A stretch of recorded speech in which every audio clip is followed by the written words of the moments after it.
أنا عندي 8 جرعات 7 جرعات.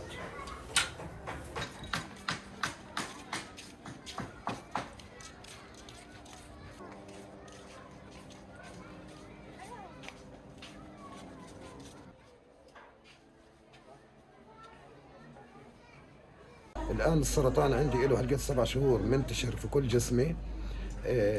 عندي سرطان في زوري بس نسبته 30% كمان. وأنا الآن بتعالج في إسرائيل، معي تسريح أنا وزوجتي، بنروح نتعالج وباجي. فحسب الوضع والحرب اللي صارت على غزة منعنا الآن إنه ندخل إسرائيل.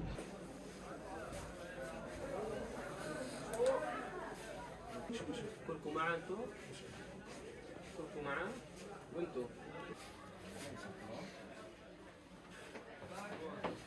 أنا يعني بطالب يعني جميع الدول العربية والإسلامية إنها تقف معنا كمرضى سرطان خاصة، إنه الآن ما فيش أي مستشفى في قطاع غزة آمنة ولا في أي علاجات متوفرة في قطاع غزة. المناعة عنده ضعيفة هلقيت وبدي قال الدكتور عزل لحال عشان ما عندكيش المناعة ضعيفة وما فيش الكلية لسه مش ماخذة على الجسم وباخذ علاجات، وهيني لسه مستمرة على العلاجات في الكلى مستشفى ناصر.